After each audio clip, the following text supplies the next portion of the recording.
Hi guys, it's Laura again. I just got back from my second hospitalization this month, tonight, like a few minutes ago.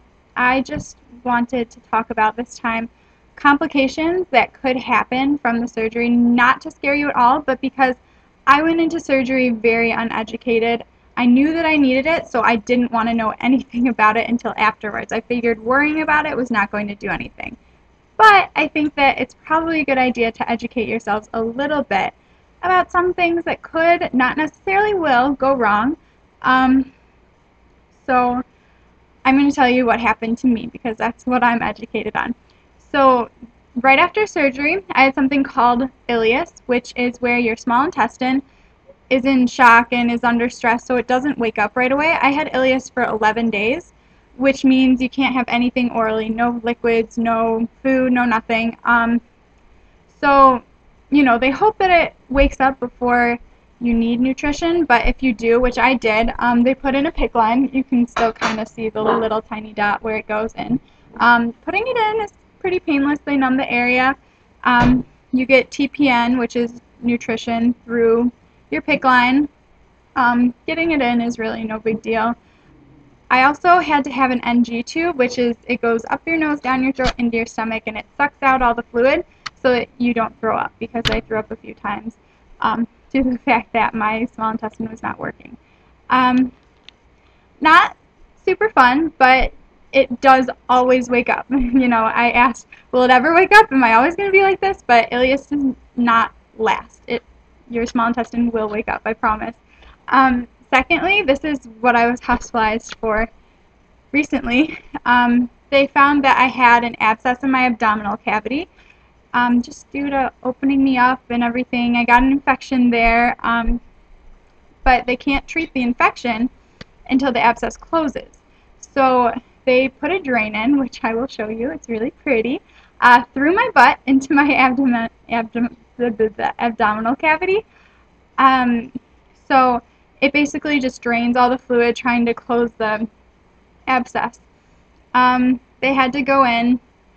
This is the third time that they had to. So they put in a drain.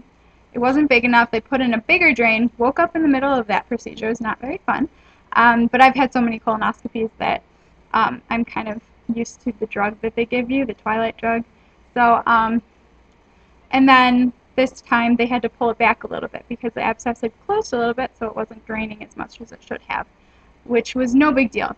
The worst part was the suture at the end of the procedure where they just suture it back in.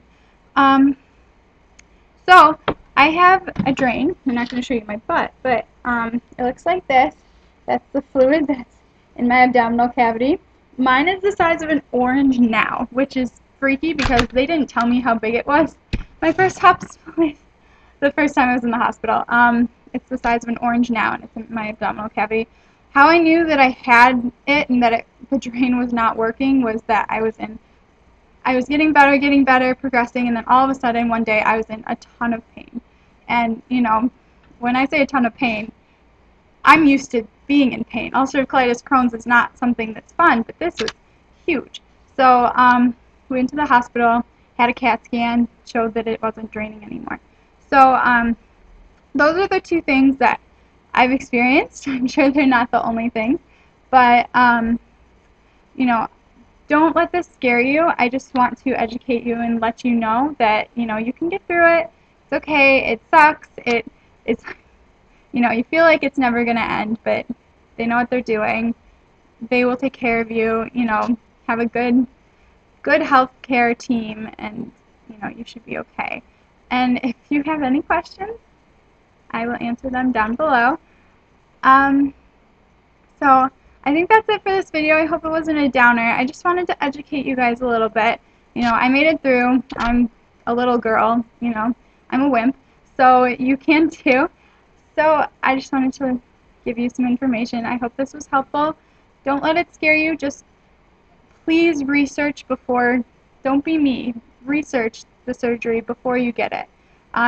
If you have to make the decision. I mean, if you need it, you need it. But if you are making, wobbling on the edge of decision, please read about it. Please educate yourself. That is your best bet.